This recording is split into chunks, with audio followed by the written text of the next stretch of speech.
Salve, salve, galera, beleza pura com vocês? É isso aí, pessoal, aqui quem vos fala é o seu professor Otoniel Linhares e hoje aqui no nosso quadro, no Radar Atualidades, no nosso canal de atualidades e informação do Brasil e do mundo, é isso mesmo. Pessoal, o Radar Atualidades está inaugurando um quadro novo, é isso mesmo. Esse quadro nosso chama-se Fatos e Versões na História. E pensando nisso, eu trouxe um grande amigo, uma pessoa figuraça, professor de história, historiador também, firme e forte, que sempre está fazendo várias análises da história contemporânea. A gente faz uma retrospectiva, a gente faz um avanço na história. É fazer você entender a história de fato, como ela é. Sem mimimi, sem muita frescurinha, entender a história em fatos e versões coerentes e coesos para vocês, tá bom? Quem é? Calma, tá chegando aqui. Vamos lá então, roda a vinheta aí do nosso Fatos e Versões.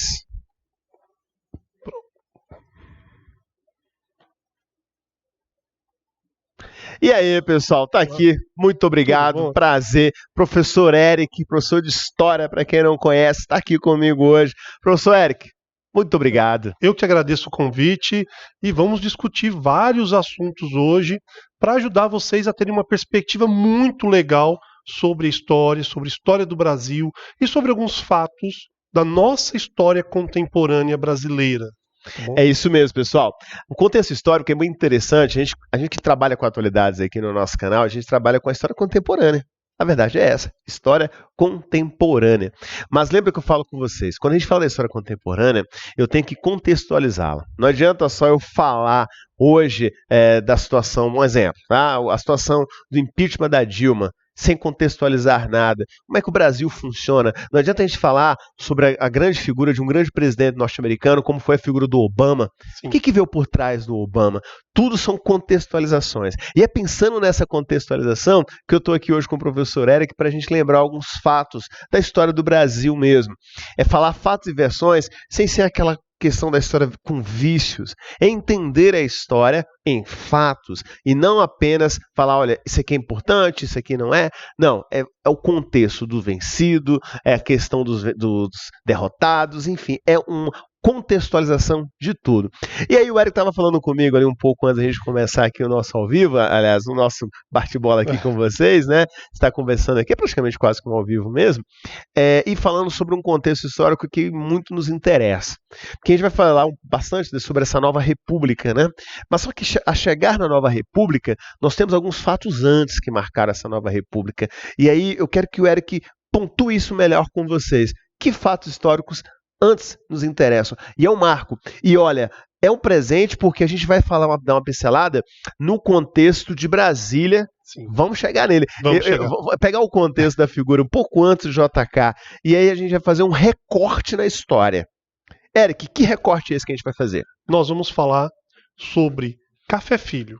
Mas para chegar em Café Filho, o presidente que assumiu logo após o suicídio, ele era vice-presidente de Getúlio Vargas. Getúlio acaba tendo suicídio, ele comete o suicídio e você tem Café Filho governando de 54 a 55. Por que é importante falar de Café Filho?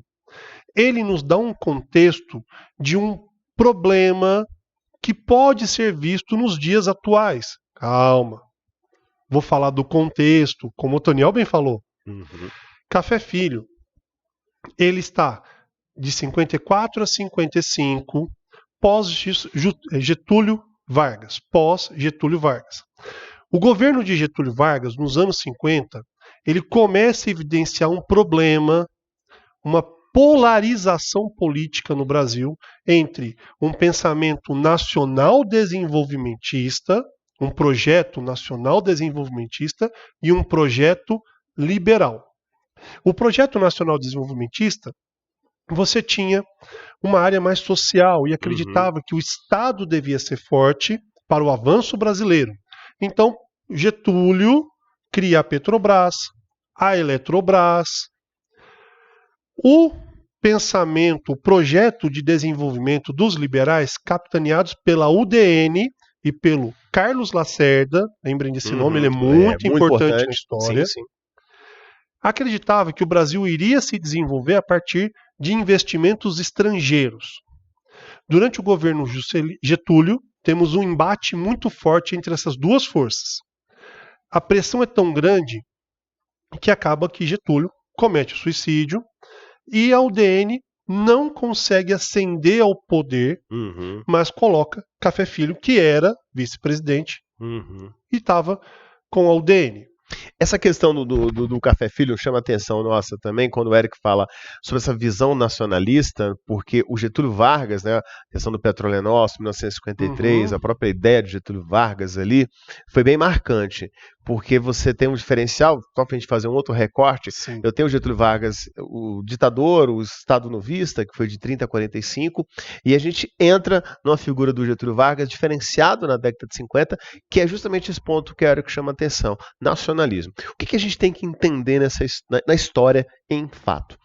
Quando a gente tem a percepção de presidentes que entraram, e muitas das vezes a população às vezes não tem interesse, ou realmente esqueceu, ou não quer lembrar, tem esse detalhe também, que muitos fatos que estão acontecendo hoje, no momento contemporâneo da história do Brasil, eles parece que já meio que aconteceram. Né? E isso é natural, na história é natural isso acontecer, né? Isso é muito comum.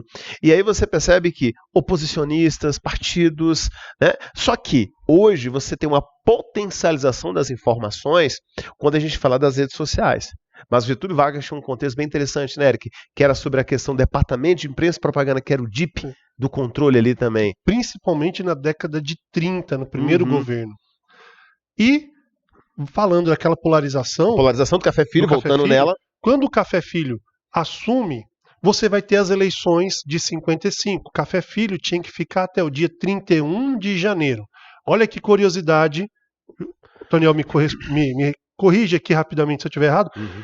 Até a eleição do Collor, se eu não me engano foi do Collor, o presidente assumia no dia 31 de janeiro do ano posterior a que foi eleito. E por que ele assumia no dia 31 de janeiro, gente? Porque dia 1º de 1º de fevereiro era o dia do início dos trabalhos legislativos do Brasil. Então ele tinha que assumir junto com o legislativo. Exatamente. A partir da Constituição de 88, se eu não me engano, por isso que eu falei que o Collor foi o último, há uma mudança. Posso estar enganado na questão do Collor, não me lembro agora, mas há uma mudança e aí o eleito presidente assume no dia 1º de janeiro. Pode governar, mas ele não vai ter o apoio do novo Congresso. Ele ainda trabalha com o antigo Congresso, porque o novo eleito só assume em fevereiro. É por isso é importante perceber essa questão das datas. Até uma maneira de contextualizar, até para ele chegar, na verdade. Está chegando, ele vai se ambientar ao novo governo, ao governo dele, na verdade. Tem um fator interessante que a gente não pode esquecer também, que nesse fator ali do Café Filho, da ascensão, uma coisa que me ocorreu aqui, que nós não tínhamos uma chapa, né, Eric? Não era, por exemplo, fosse candidato Otoniel e Eric, chapa, presidente e vice. Não, você tinha o voto para presidente e o voto para vice.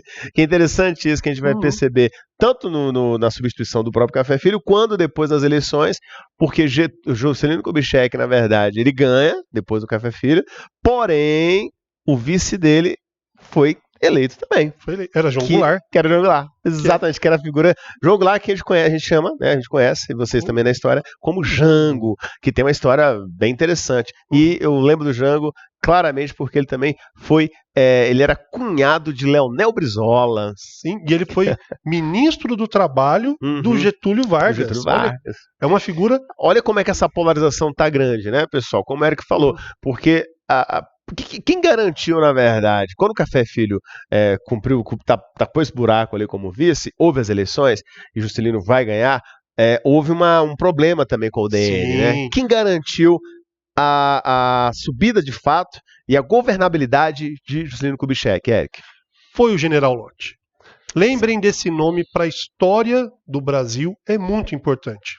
Café Filho, ligado ao UDN, ele vê que a UDN vai perder as eleições. A UDN sente isso na eleição de 55 e prepara um golpe para que Juscelino Kubitschek não assumisse. Ele ganha com 36% dos votos em cima de Juarez Távora, com 30%. A UDN diz que a eleição não foi limpa, não teve totalidade para vencer a eleição, chegando inclusive a alinhar, pensem, olha gente, alinhar a vitória de Kubitschek com um movimento comunista. Exato. E tem gente que acredita nisso até hoje, né? Sim, tem gente que acredita até hoje. Tem muitos contextos, tem muitos equívocos históricos, na verdade. Acontece que o general Lott, que era ministro da guerra do Café Filho, era um homem extremamente legalista. Ele era anticomunista e anti-extremismo. Ele era legalista. Para ele, se está na Constituição, segue-se a Constituição. E Lott defendia que Juscelino, eleito presidente, deveria assumir. Café Filho faz uma manobra interessante. Ele diz que está com um problema cardíaco, se retira da presidência e o presidente da Câmara, que era Carlos Luz, da UDN, assume a presidência. Assumindo a presidência, ele começa a preparar o ambiente para o que seria um golpe. O general Lott vê aquilo, sabe o que está para acontecer. Ele pede demissão do Ministério da Guerra, coloca no Rio de Janeiro vários tanques espalhados e no dia 11 de novembro dá um golpe para que a Constituição fosse respeitada. Carlos Luz foge do Rio de Janeiro. Quem assume interinamente a presidência é Nereu Ramos, presidente do Senado, e ocupa a presidência até que Juscelino tome posse em 31 de janeiro de 56, com o estado de sítio decretado no país todo para evitar o golpe. Olha só, no Brasil você teve que aplicar um golpe para que a Constituição fosse seguida. Exatamente. Aí entra a nossa preocupação nesse mundo contemporâneo, né? Porque quando se fala em questões militarizadas, colocar militar no poder é muito complexo. Mas apesar que aí a gente sabe tem muita gente séria dentro do nicho militarizado, né? Que fala, não, nós temos que garantir a Constituição a todo custo. E tá aí um ponto onde isso realmente aconteceu, né, Eric? Sim. Realmente, os militares, no caso a figura do Lott, garante a questão da constitucionalidade e das eleições. Porque Juscelino Kubitschek é uma figura que foi eleita pelo voto do povo e ele nadou contra a maré de muitas formas. Inclusive, ele esteve no interior do Brasil, onde na época muitos não queriam ir. É um exemplo que eu gosto sempre de lembrar a vocês, quem já pegou aula comigo na parte de realidade do DF para Brasília, quando a gente fala da cidadezinha lá de Jataí, onde ele conheceu a figura do Tuniquinho, onde o Tuniquinho pergunta a ele se ele iria cumprir a Constituição, ele fala que sim, e onde na Constituição falava da mudança da capital do Brasil. E ele já garantia isso de fato. Então, mas foi por muito pouco que ele não conseguiu assumir o poder, como o Eric lembrou bem aqui pra gente, porque justamente houve essa tentativa de derrubá-lo, e aí onde o Lott, que inclusive virou, né, o seu ministro, né, ali também, já estava um homem forte do seu governo, falou, não, eu garanto a posse dele e a governabilidade. Mandato esse que era de 5 anos. Sim. 5 anos. Outra coisa, né? Hoje é de 4 e naquela época era de 5. E lembrando um contexto interessante, que só para você ficar ligado, às vezes a gente avança e volta, tá? Só ficar atento que um pouco antes da Dilma sofrer o processo de impeachment dela, isso fazendo uma referência ali da reeleição dela, ela chegou a cogitar uma reforma política no Brasil, né? Podemos fazer reforma política e tal. Aí ela sofreu impeachment, a gente vai abordar esse impeachment também um pouco melhor, porém, nesse processo se falou em acabar, isso já quando o Temer assume, né? Acabar a reeleição no Brasil, havia um grupo que levantou essa bandeira, acabar a reeleição e voltar o mandato de 5 anos. Também cogitou-se isso. Cogitou, né? essa possibilidade. Ou também colocar o parlamentarismo, onde a figura do presidente seria apenas figurante, né? Uma figurativa ali dentro, e o primeiro-ministro governaria, porém escolhido pelo nosso parlamento. Que é um caso parecido com o que eles desejaram com a França. Exato. A França é presidencialismo parlamentarista. Exatamente. Em que você quase não ouve, se não me engano, da França é o Macron, da França né? É o Macron, que é o primeiro-ministro, exatamente. Você ouve falar do Macron, que é o primeiro-ministro. Isso. Lá, quando você fala em parlamentarismo, você tem uma divisão entre chefe de Estado e chefe de governo. O chefe de governo trabalha com a ideia de governabilidade, então ele é eleito pelo parlamento, ele governa. O chefe de Estado representa o Estado em si, tá bom? Tem que ficar bem claro, Sim, sim. porque o mesmo nós podemos falar, com muito cuidado, da Inglaterra. A Inglaterra é uma monarquia parlamentarista. A figura do Estado, o chefe de Estado, é a rainha. Enquanto o chefe de governo é o primeiro-ministro ou a primeira-ministra, que hoje é o... É o Boris Johnson. Boris Johnson. É o Boris Johnson que é o primeiro-ministro lá, né, britânico. O primeiro-ministro, ele trabalha com a governabilidade, ele governa. Então ele vai ter sempre acesso ao parlamento, uma questão mais política. Agora, quando, por exemplo, você teve o falecimento, vou voltar, estou fazendo como o Antoniel, um vai e volta, vamos dar essa linkada legal para vocês. Quando você tem o falecimento do Papa João Paulo II, o Papa Pop, lembrem disso porque ele foi chamado de Papa Pop. Você tem vários chefes de Estado indo para o enterro. E um desses chefes não foi o primeiro-ministro inglês, foi o Príncipe Charles representando a coroa, porque a coroa é o chefe de Estado e não de governo. Ou seja, não havia necessidade de um governante, né, na questão da governabilidade, melhor, na cada Inglaterra, mas sim o Estado, né, que é a figura, inclusive, do próprio contexto do Reino Unido, da Grã-Bretanha. Então você tem um cenário bem legal nisso aí também. Então, você teve essa vamos colocar o parlamentarismo no Brasil, fazer um sistema parecido com o francês. Várias coisas foram cogitadas. Isso é bem interessante de lembrar. E para quem não sabe, o Brasil já foi parlamentarista. Sim, o Brasil foi parlamentarista. Falamos que o Lott teve que dar um golpe para a Constituição ser seguida. Tivemos o governo Juscelino Kubitschek. Quando termina o governo Kubitschek, é eleito Jânio Quadros. E Jânio Quadros... Que, curiosamente, junto com o Jânio, o João Goulart foi novamente o vice. Foi o vice. Nasceu pra ser vice. Nasceu pra ser vice, esse cara aí, nasceu pra ser vice. O Jânio Quadros é eleito com o discurso da vassourinha, de que ele vai varrer a corrupção do país, um discurso moralista. Já começava pelo bigode dele, né? Sim, ele utilizou o cimo do bigode dele também para fazer a vassourinha. Era incrível esse cara. A marchinhas, havia várias marchinhas, ele né? Andava, jingles, né? Gente, olha, ele andava com um sanduíche, diz a lenda que ele andava sempre com um sanduíche de mortadela, um lanche, um pão com mortadela no bolso. E por quê? Porque quando ele estava entre os populares, ele tirava para poder comer e mostrar que ele era do povo, porque era uma coisa barata. Olha, eu sou tão simples que eu como mortadela.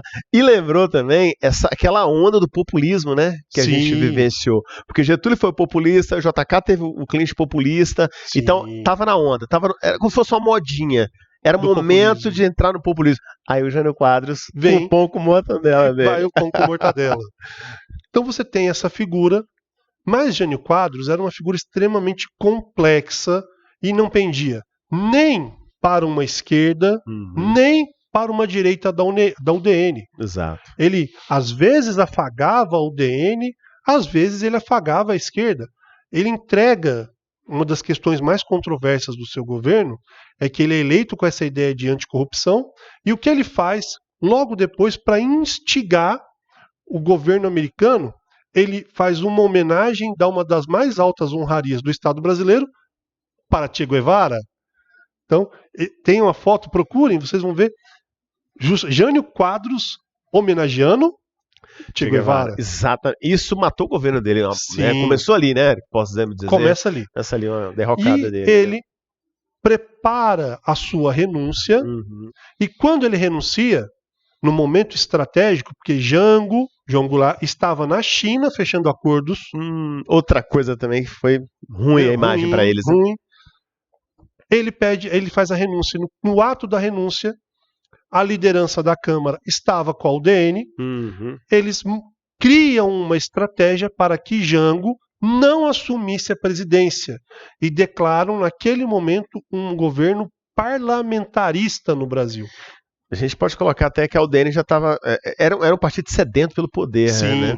Eles já vinham com esse histórico de querer a ascensão de poder já um pouco Desde antes, a né? década de 50. Exato. E aí, quando então a questão do Getúlio Vargas, o suicídio dele, depois do JK, então você vê, olha aí, é aquele partido que insiste.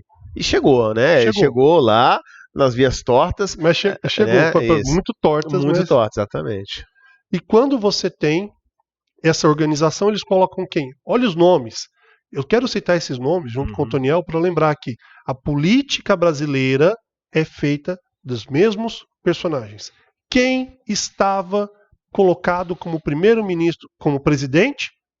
O João Goulart, Jango. Quem era o primeiro-ministro de Jango? Tancredo Neves. Tancredo Neves. Fantástico essa ideia. Porque o que nós acabamos de lembrar aqui? Que a figura do Jango já tinha sido vice anteriormente. Depois vice de novo. E Leonel Brizola, lembra que eu falei, quem lembrou? Ele falou, pô, Leonel Brizola era cunhado. Olha as figuras marcadas. E vai começar a aparecer muito mais agora. Sim. Figuras que do nosso momento contemporâneo ainda, é claro, uns ou outros já se foram. O próprio Brizola, o próprio Mário Covas, né? Mas o José Serra. Sim. Tá chegando perto do militarismo. O próprio FHC. Olha a galera surgindo. Vamos lembrando mais aí. Vai ter muita gente. Vários nomes que nós temos hoje são filhos desses movimentos. E quando não são filhos, porque estavam diretamente, são sobrinhos, netos das pessoas que vivenciaram. César Maia, lembrei de César Maia agora. César Maia. Quem é o filho de César Maia? É o presidente hoje da Câmara, Rodrigo Maia. Se você pegar do Senado, o neto do Tancredo Neves, gente. O Aécio. O Aécio Neves, olha aí. Olha a figuraça, galera.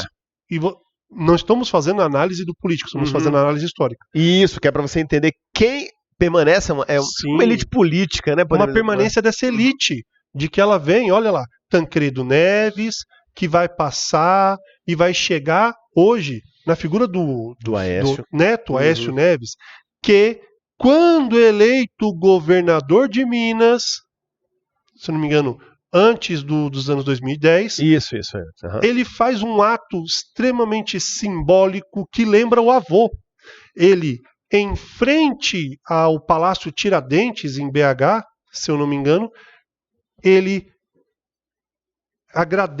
pega a bandeira, se eu não me engano, ele pega a bandeira de Minas Gerais e a beija. Mas na mesma posição e referência que o avô tinha feito numa foto anterior.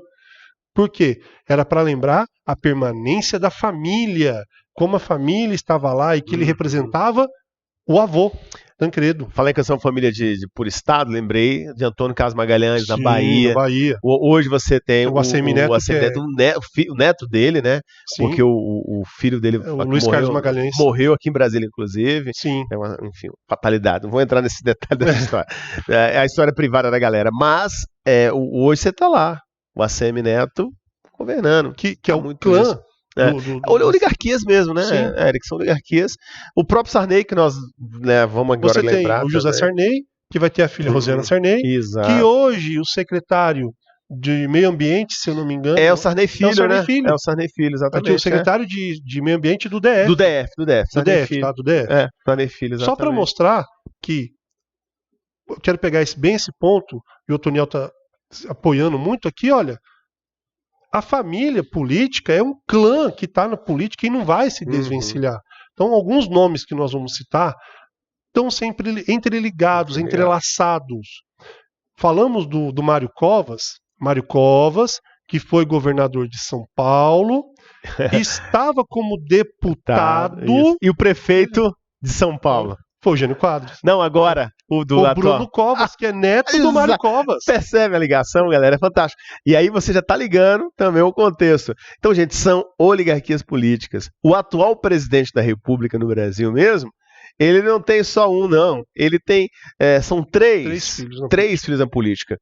Então, é um legado que você deixa. Daqui a pouco, quando ele sair da presidência e tal, os filhos dele são jovens ainda. Então, vão chegando a senador, quem sabe algum ou outro lá vai tentar até ser presidente também, por que não? Né? Tudo é possível. Então, ou seja, olha isso, galera. São oligarquias políticas. Não adianta político bater simplesmente no peito e falar: nós não queremos falar sobre velha política, nós somos a nova política. Ah, no Brasil ainda não. Não tem.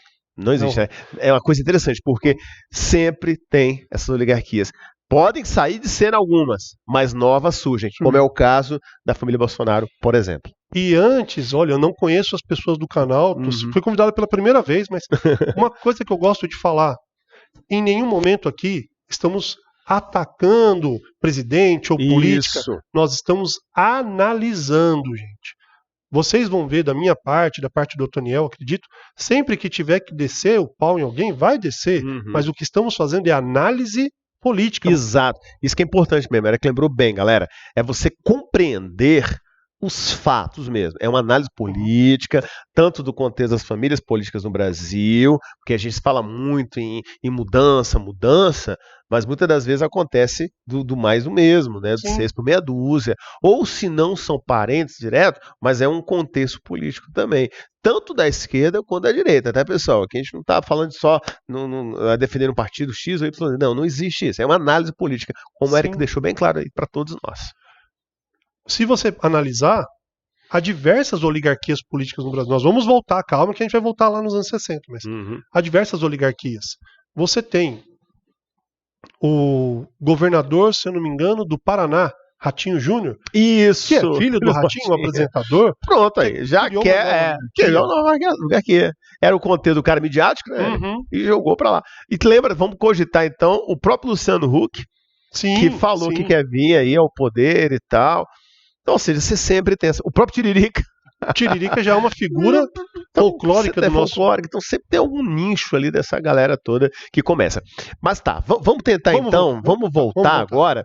Lá nós falamos até o contexto ali já de Jânio Quadros, né, a renúncia dele que você pontuou muito bem ali, e a vinda de Jango da China para o Brasil. E o parlamentarismo no Brasil.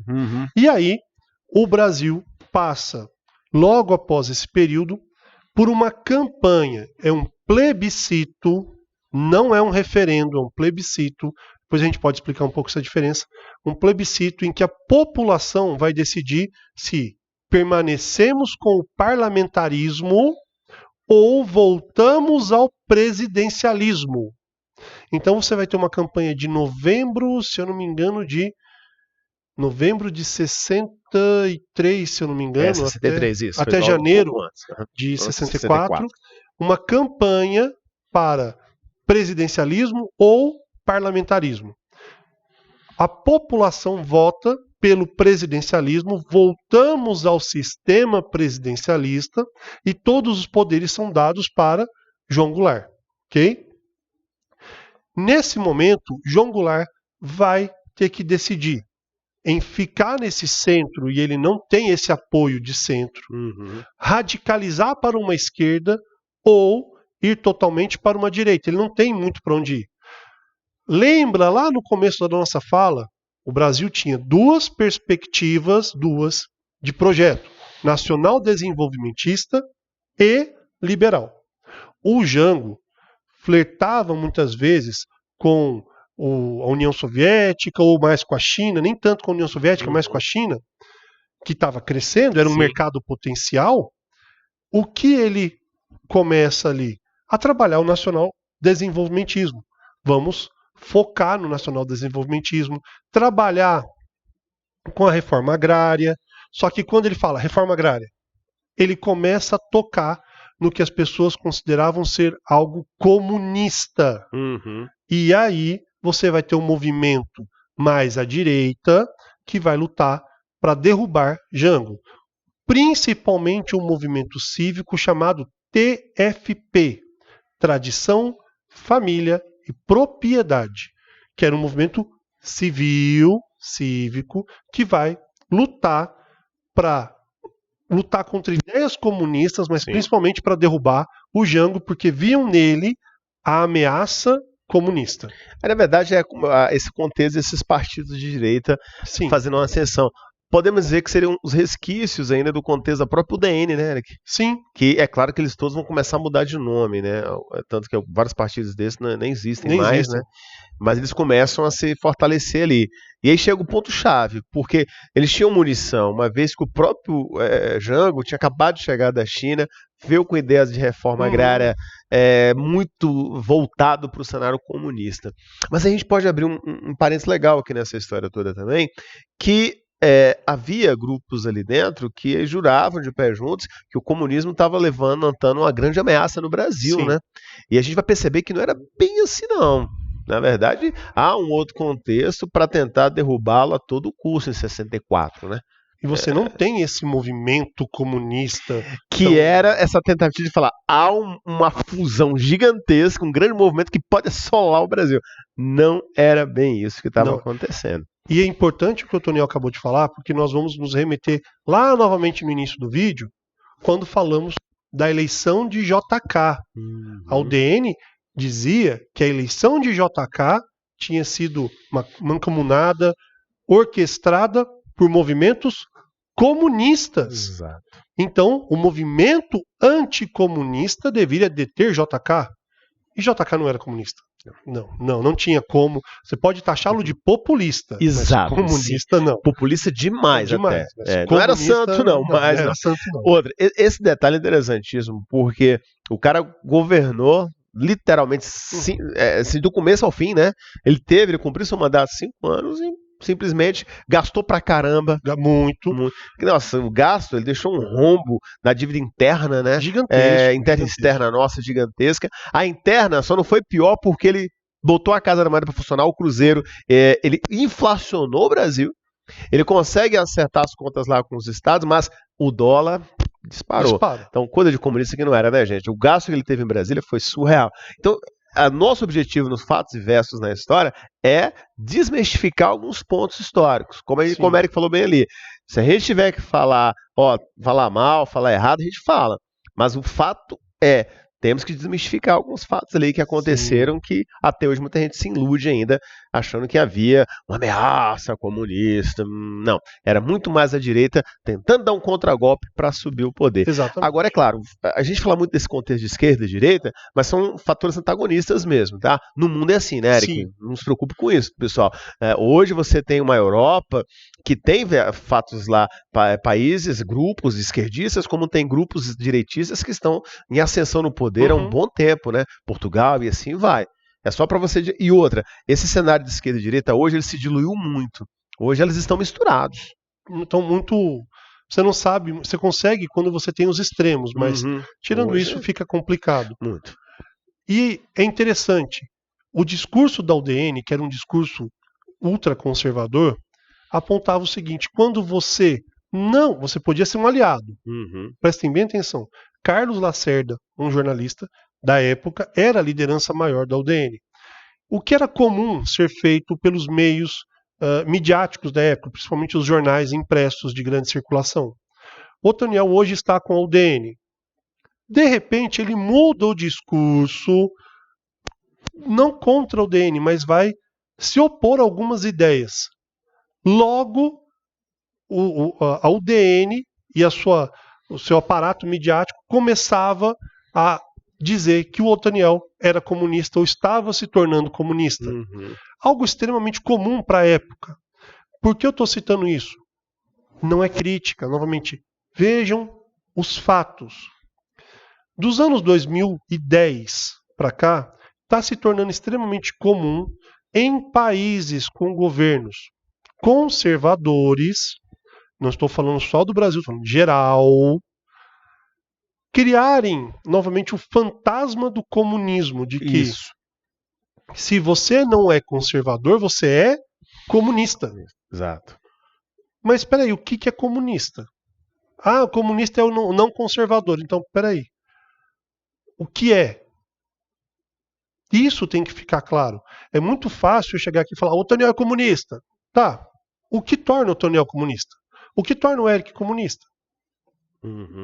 É difícil, isso tem que ficar. Essa questão, inclusive, adjetivo, né? A Guerra Fria, o próprio contexto de Guerra Fria. Quando a gente volta nesse cenário de comunismo, parece que muitos aí começaram a falar de Guerra Fria novamente. Sim. Né? Polarizou e não é assim que funciona, pessoal. Hoje nós não temos uma polarização desses fatos mais. Não. Acabou. O que significa esse comunismo literalmente? Tá voltando com muita força Tá. e tem grupos aí de direita que estão incutindo esse ponto, como o Eric falou. Se eu estou aqui no poder da UDN e se determinados grupos eu me afasto da UDN porque eu não estou mais compactuando, toda a UDN na época lá, isso 63, 64, começava a bater em mim. E batia forte. Olha, sim, que a mídia era reduzida, mas batia. A mesma coisa hoje. Se eu me afasto de determinados grupos, aquele outro grupo vai me massacrar. Isso é um outro contexto, né? É um contexto, então, aonde nós queremos chegar com isso? Analisem sempre os fatos, que é o que o Otoniel pretende com esse quadro para vocês. Fatos. Vocês poderão ter versões diferentes, mas o fato não se nega. O fato você compreende, você estuda, você analisa. Exemplo. Quando você tem o Jango Goulart indo mais, radicalizando o seu discurso, você vai ter uma ação que vai retirá-lo do poder. Essa ação ocorre, olha bem a jogadinha, do dia 31 de março para o dia 1º de abril. Quase não se fala que foi no dia 1º, porque eles não queriam ficar com o dia da mentira. Então, ficam com o dia 31 de março. Então, é uma ação que tira Jango do poder. Notem que eu estou falando a palavra ação, por um motivo. Quando nós estudamos, você vai ler, e vários autores como Daniel Arão, Carlos Fico, vão apontar, olha, 64 foi um golpe. Aonde começam a ocorrer algumas diferenças de visão. Eles vão dizer, foi um golpe? Foi. Só que alguns vão dizer, foi um golpe militar, dado somente pelos militares. Outros estudiosos vão dizer, foi um golpe civil-militar, ou seja, teve apoio da sociedade civil e foi amparado pelos militares.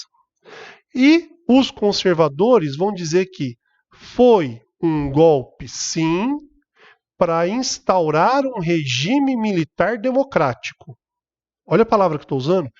Por que eu estou falando dessas três versões? Para que vocês entendam que o fato não foi negado. A retirada de Jango do poder.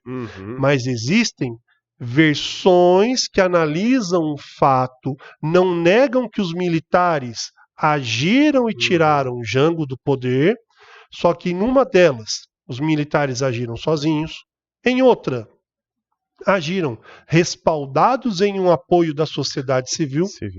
Essa aqui eu acredito mais, que eles tiveram apoio sim. Sim, muito. E os mais conservadores vão falar, não, foi uma revolução para salvar o Brasil, um golpe preventivo.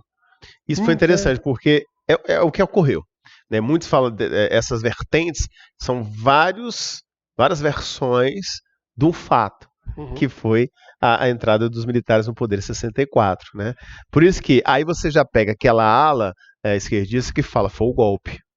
É um golpe militar, foi uma ditadura instaurada no Brasil. Aí você já pega os militares, não, nós entramos com um fator democrático para garantir a Constituição, a democracia, todo um contexto de versões ali dentro. Aí você deve estar se perguntando, professor, e aí, o que a gente acredita então?